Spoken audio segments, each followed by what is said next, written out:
Hi, everyone. This is Joshua Hoffman, and welcome to another episode of the Masters in Marketing Agency podcast, where we deconstruct the why and how agency owners found their success, and in season 2, discuss the past, present, and future of marketing. Today, I have Nick Jaworski, the CEO of Circle Social, a marketing firm created to meet the needs of healthcare providers looking to connect patients to care. Welcome, Nick. Hey, thanks for having me, Josh. Appreciate it.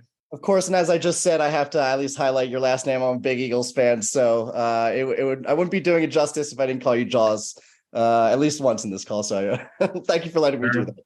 But I want to open up with something that I know you care a lot about, and that's mental health. So specifically, I think it was your LinkedIn that you mentioned you're a contrarian mental health advocate, which I think is really interesting. So can you tell us a little bit more about what that means to you and maybe how it ties to your firm? Sure. So both myself and the firm are just really, really dedicated to behavioral health. So that tends to be mental health struggles, depression, anxiety, OCD, everything that people are familiar with, as well as addiction. We do a lot of substance use treatment marketing as well. Just super important to me. I went through some addiction treatment when I was 18, 19, had a really bad experience with it. And so that stuck with me for a long time. And a decade later, I started building the marketing company. But that was a big motivator for it. And then on top of that, the contrarian piece, we look at data and results in a pretty unique way, I guess I would say, both in terms of how we're achieving connecting patients to care from the marketing side. We tend to do a lot of integrated strategies that other agencies don't do. And so that's a little bit contrarian, I guess. But the other part is really around the messaging within the space. So a lot of addiction treatment and mental health can be a little frou-frou. There's not a lot of research behind it. There's a lot of evidence out there in terms of what works, but that doesn't necessarily disseminate into the field. And so I spend a lot of my time and time with the team looking at what's really efficacious from a treatment standpoint. And then we actually work pretty hard to educate our clients and providers around that so that then we're communicating that into the communities that they're serving in. And they become thought leaders. They help educate, they help inform and inspire people through the content we create in the marketing campaigns. And so it's a unique approach. It's interesting discussions all the time. But that's where the contrarian piece comes in, is we really look at those different ways of understanding things to help people get connected to care. Well, I got to say thank you then, because one of my good friends is kind of going through all of this right now. And I'm about to ask a question about your podcast because I know, that's really important to you. But I just want to say thank you because, the more resources that's out there, the better. Some resources fit some people and some resources don't. So the more it can kind of be pushed out there, I think is just good for everything. I want to highlight your Recovery Executive podcast. And can you kind of just talk a little bit more about what that is? And honestly, why is it important that you started that? Sure. So maybe a little bit contrarian there too. We saw a lot of gaps in the space around the business of addiction treatment and psych hospitals and behavioral health.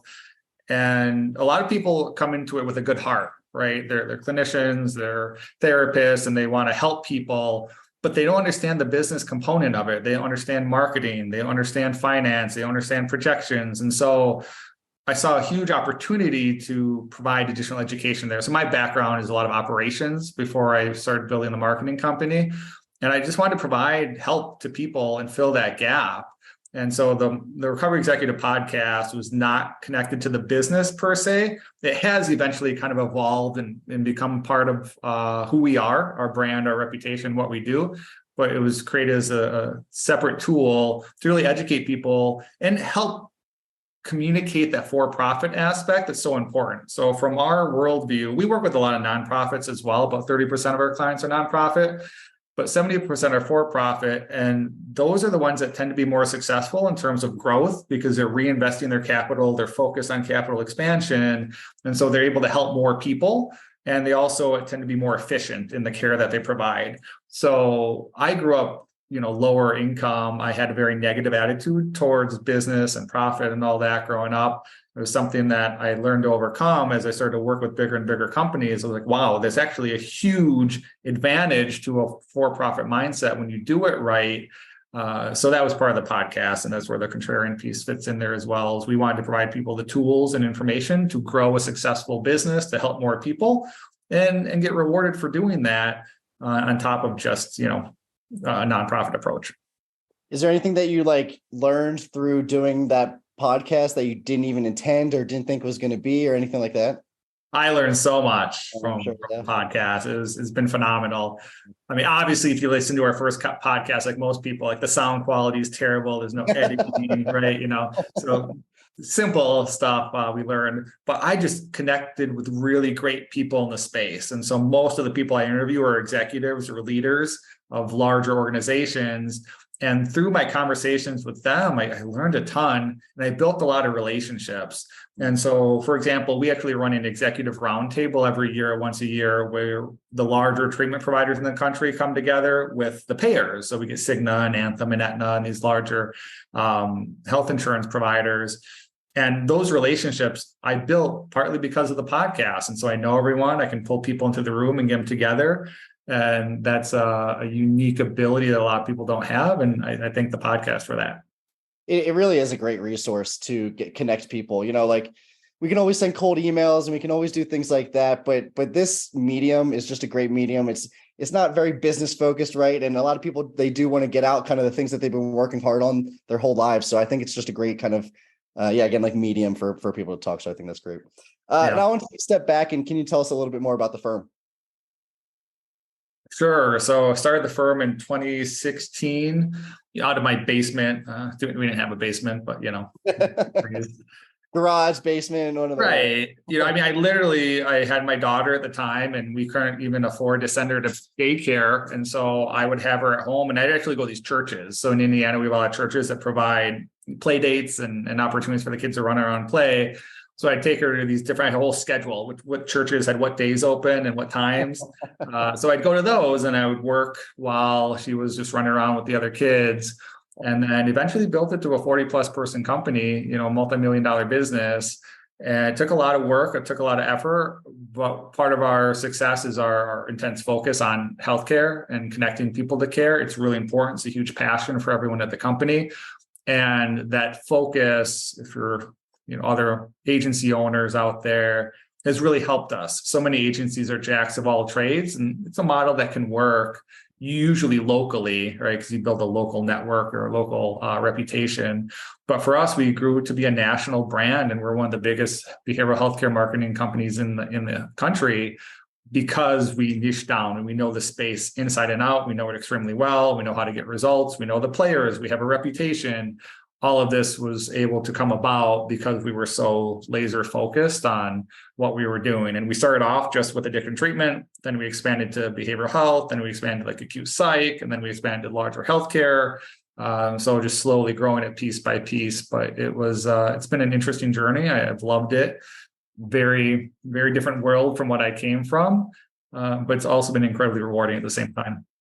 What's it like starting a business with a newborn? Oh my God. I love it. I mean, honestly, looking back, I enjoy all of it, right? There's lots of moments of stress. I tell people my first year in business, I paid myself a whopping $30,000, right? That's how much I was able to make. So it's a commitment. Money, essentially. Type of money. That was right. So it's a lot of work. It takes a lot of effort, and you gotta made quite a few sacrifices, but we've eventually been able to incorporate the family aspect pretty well into the business.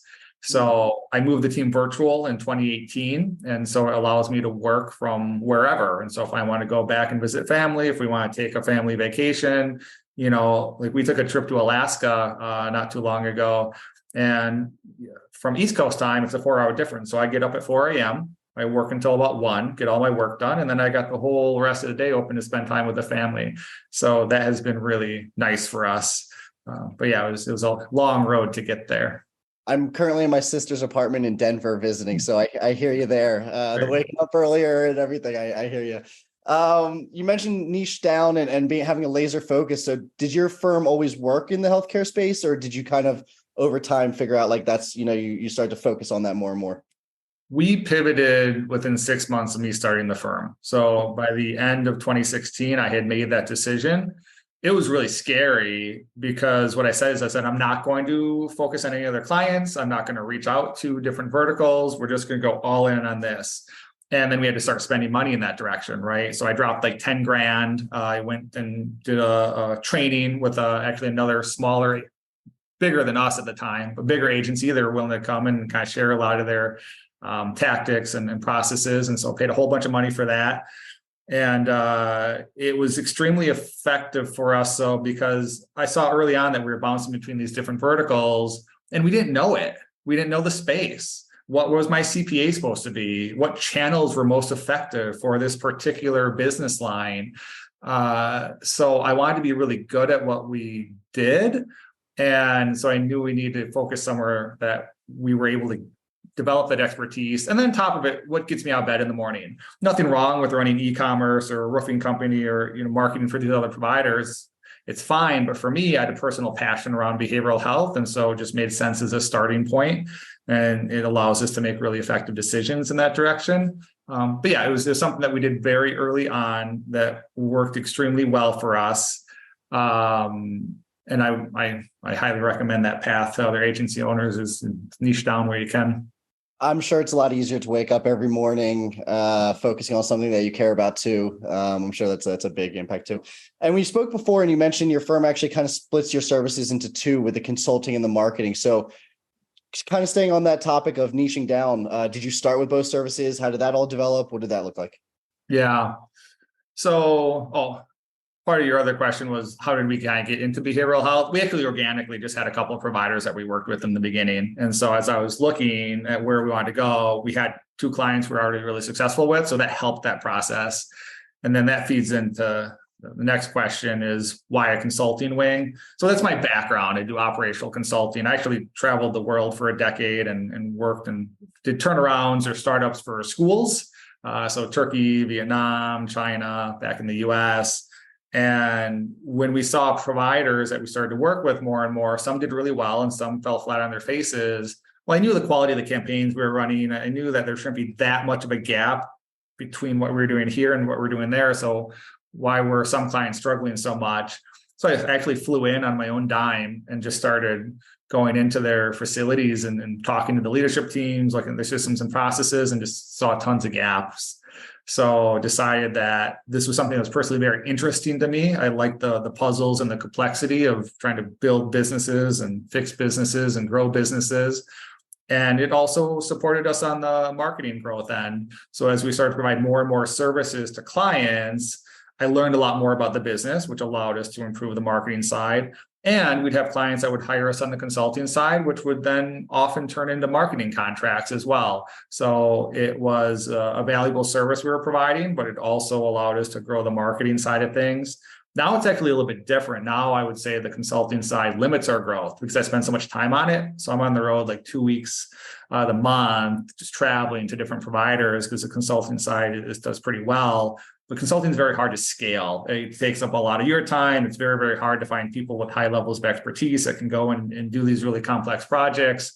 So now it actually limits it because I'm spending too much time on the consulting side, but I like it. I mean, we do really well, right? As a business, we do really well personally. And so I'm not really concerned about growing to the moon per se on the marketing side. So we're happy with the situation that we're in. But yeah, that's how it originally evolved. It was just a different way to help people and provide different growth opportunities that then worked for us.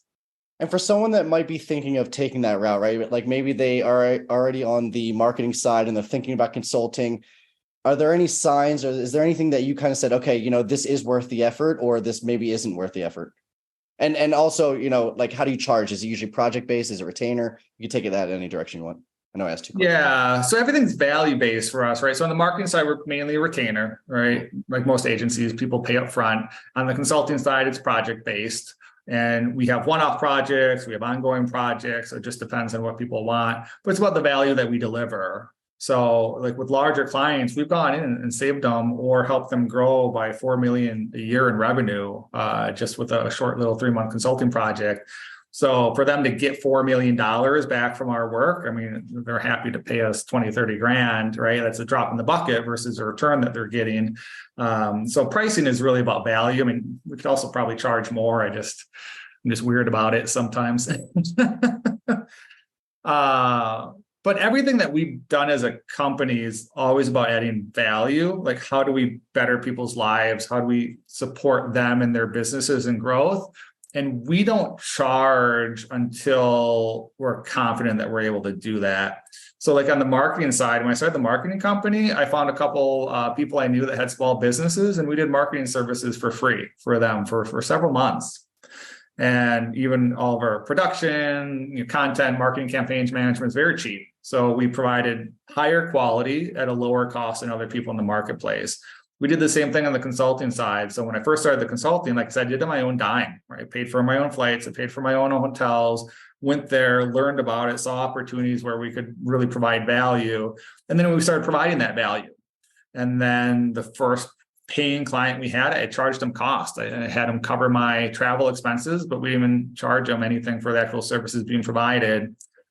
After that, though, now we had a working model. We knew it added value. We knew clients were happy with it. We had some references under our belt. And then we started charging big dollars, and we started going from $5,000 projects to $30,000 projects. And now, we've got projects that are 100, 150,000 over 6 months with larger providers.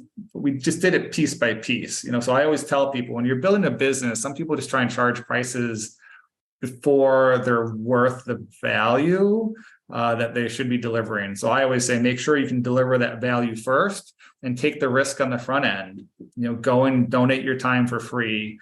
Do the whatever, pay the travel costs or invest in the technology or whatever it is first. Make sure it works. Make sure clients are happy with it, they value with it. Then actually start charging people for it. And that's been really successful for us as just an overall growth strategy. Interesting. I was going to ask, why is pro bono work important to you? Like, where did it fit in the business? So I think you kind of covered it. Is there anything you want to add to that on that, or is you kind of covered that? Yeah, we do pro bono work for some nonprofits that we work with. Still today. Yeah, still today. Right, okay.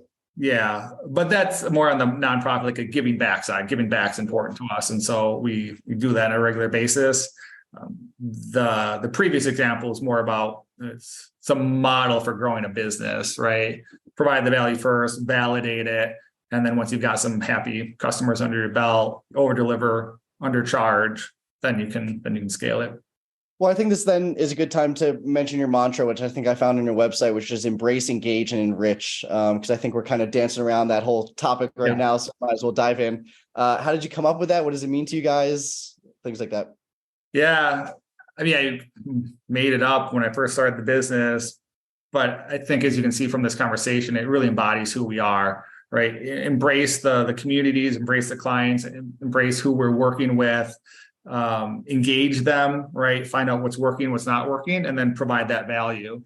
Everything we do is about providing value. And so when I'm talking to the team, I say, okay, well, how do you provide value to the client? How do you provide value to each other? And then how do we provide value to the communities that we're marketing inside?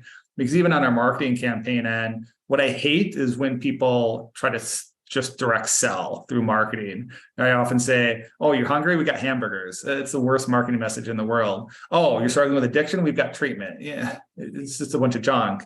Whereas if you go in and say, okay, here's what you need to do in terms of looking at, are you struggling with addiction? What's your level of severity? What does a good treatment provider look like? What are some options for self-help versus also professional services? What actually causes addiction, and what factors do I need to be looking at in my life? If I get a loved one into addiction, how do I do that? All of our campaigns are created around adding value, and that creates trust with communities. And trust is what ultimately drives decision-making behavior. I'm never going to buy from someone that I don't trust. And there's a direct correlation between cost and the trust needed. If you want to sell a 50-cent candy bar, I don't need a lot of trust, right? 50 cents, who cares? I'll try it. I don't care if I lose the money and don't like it. But if you want me to pay a $5,000 insurance deductible to go to your treatment center, now I need a lot of trust. And so we really focus on adding value and building trust through marketing campaigns. And that's one of the main things that has made us really successful. Whereas so many marketers, whether it's internal staff, departments, or external agencies, they're just trying to sell. And selling doesn't work, especially for high cost items. Well, I came from the sales space, and to me, there's a bunch of one-liners and just little things that help, especially new people in sales kind of get their footing. So to you, are there any best practices or, these one-liners to build trust? I don't know if I would go with one-liners so much. I mean, Sure. you can find people that will use like buzzwords like AI, That's right? kind of what I I mean, want to, right?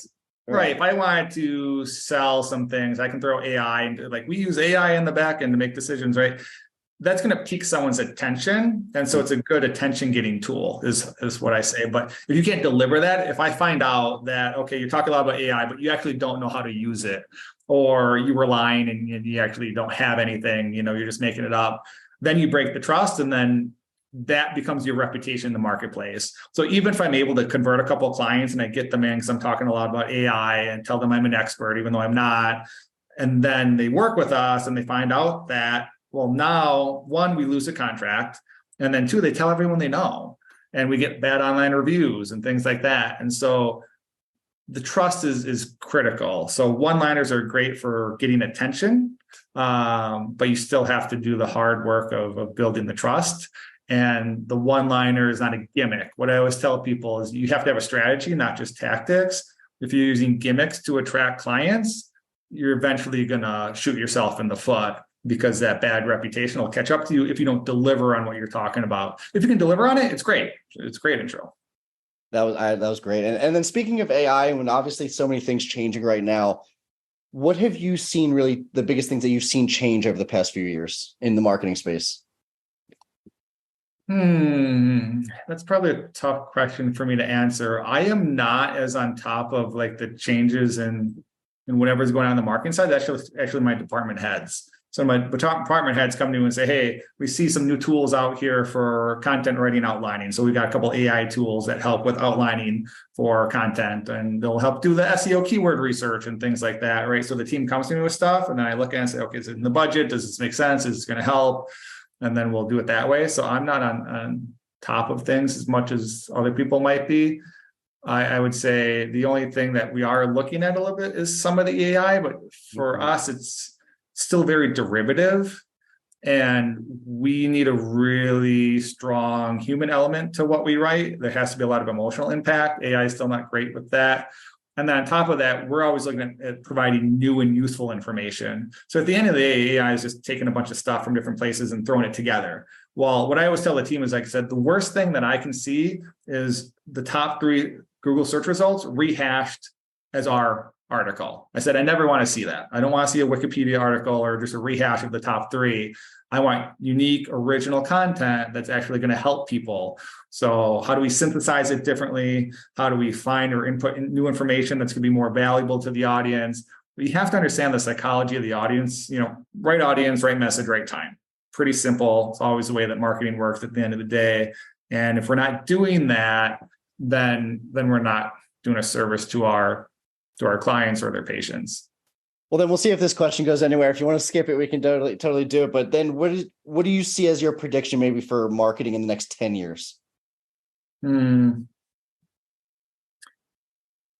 Oh, man, it's let me give a couple comments. It's a really hard question. I think there's always going to be a really strong need for a human element. It's just critical. I mean, we've even taken over accounts where people are using AI on the back end and they're running scripts and everything for the Google AdWords, right? And we come in and we'll do a 20% CPA reduction by having a human also on top of it. And so when you look at good AI, even like chess is really interesting. If you take like Deep Blue, it can beat the best chess players out there. But then if you actually start combining humans with AI, and so you now have these team chess tournaments where you can have a couple AI modules and humans on top of it, it's a completely different way of working. And they found that the AI cannot beat the team human combinations. And so there's a value add there with the strategy and the creativity that the AI can't bring to the table. The AI just has an ability to run massive amounts of quick computations, right? So I can statistically understand, based on these movement patterns, what's going to happen. But the AI doesn't have the ability to create strategy or new thought processes and really combine information in novel ways. So for us, that's always going to be critical, is that value there. The other side of it, though, is I hate fluff, right? A lot of marketing agencies, and one of the reasons that I think we've been successful is we're very performance-based. So a lot of, especially older school agencies, will talk about branding and colors and fonts and telling your story and content is king. It's all about relationships, blah, blah, blah, blah, blah. that stuff is an important part of marketing, but only if it gets you the result that you're looking for. So at the end of the day, what about a brand matters for connecting patients to care? What about the colors of fonts would actually change in terms of how many people are going to see a website and make a call? So like that's what we want, is we want that result aspect. And so the strategy is important, the creative thought process is important. I still need the data on the back end. So at the end, it's that collaboration, right? I can get the machine learning and the AI to run those data sets for me at really fast times and huge amounts of data, but I still need the human component to strategically look at how that works and think about the psychology of the audience we're reaching and all that kind of stuff. I'm glad I asked that then. That was that was very good. So a few questions I tend to ask at the end. If you had to teach something to other marketers, what would it be? Teach something to other marketers, what would it be? Honestly, what we work on with the team is really understanding the audience. It's probably number one. When we look at, how do you run a Facebook campaign? How do you set up a marketing funnel? How do you think about capital allocation on different channels? That stuff can be taught, kind of with videos and just step-by-step processes. You have your internal checklist to make sure that the team's doing it. But I think where the differentiation lies and what I've actually found over time, and I learned this when I first started the company, I thought it was all about data, right? I'm like, oh, we're data-driven and we're performance-based, and so we just got to use the numbers here. But I realized that more and more the creative is king. At the end of the day, really good creative performs anywhere from 4 to 7 times better than bad creative. And so it doesn't matter what the data is telling me. I need good creative at the outset. And so how do we do that? And it's all about the right audience with the right message. So I think that's probably one of the things I would focus on teaching, because that's what I focus on with our team a lot of the time. Yeah, that was perfect. Yeah. What do you enjoy talking about the most that you normally don't get an opportunity to talk about? It can be marketing, can be business, it can be anything you want. That great shirt you're wearing, whatever you want. What I don't talk about a lot. I talk about business a lot, right? So that's you can go down that world. So that's not where I want to be. I'd say what's interesting to me is books. I love talking about books, different books. I'm a huge fantasy sci-fi guy, so I can sit for hours and talk to people about different fantasy book series. But I also read a lot of nonfiction. I read a lot of leadership. I read a lot of history, philosophy, things like that. So books, I think, would be the number one. Well, we talked about this about 3 seconds before we started, but I said my last question was going to be books and podcast recommendation. And I'll give you the floor to say whatever you want, but I love philosophy. So if you have at least 1 or 2 that you can add for philosophy, that would be great, but go any direction that you want to. Sure. So I've actually read 3 phenomenal books in a row very recently. So I'll mention them.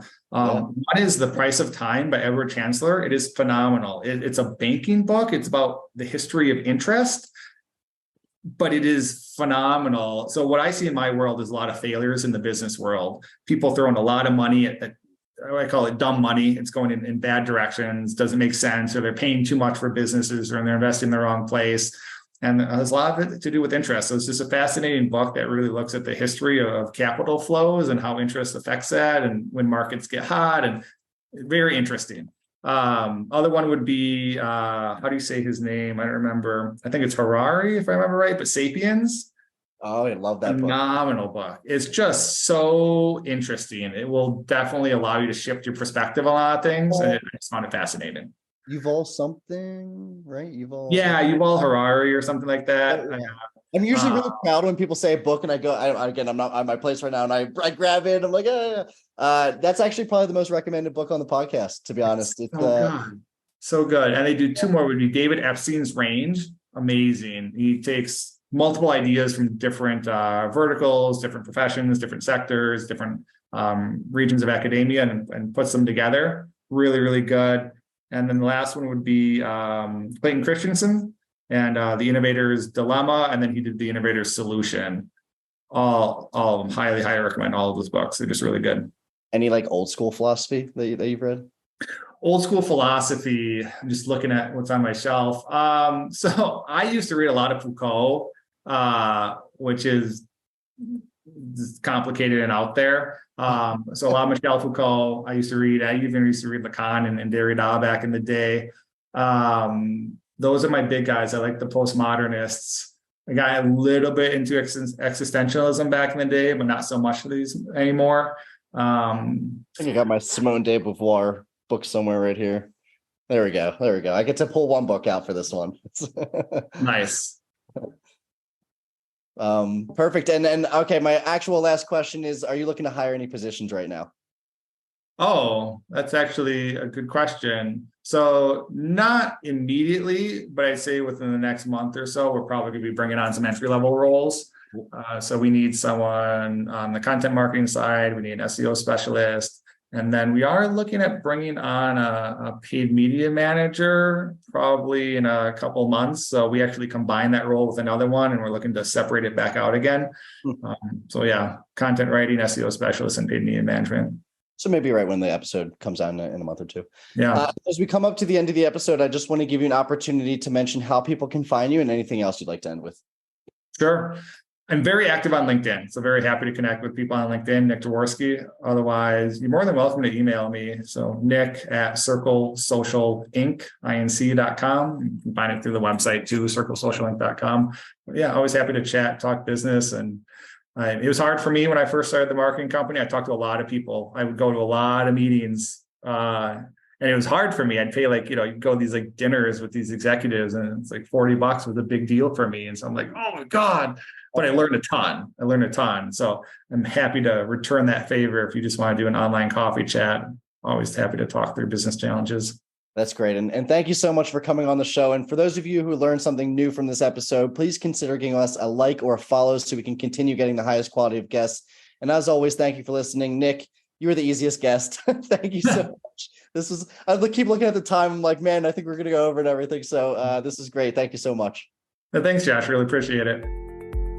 Thanks for listening to the Masters in Marketing Agency podcast. I hope you got a ton of value out of this episode. And before we go, I just want to thank our sponsors, DevNoodle. DevNoodle provides marketing agencies with the ability to offer their clients unlimited website design, build, and management services with fixed monthly plans. If website design, development, and maintenance is holding your agency back from growing, please reach out to us at devnoodle.com, where we make websites easy for you and easy for your clients. devnoodle.com.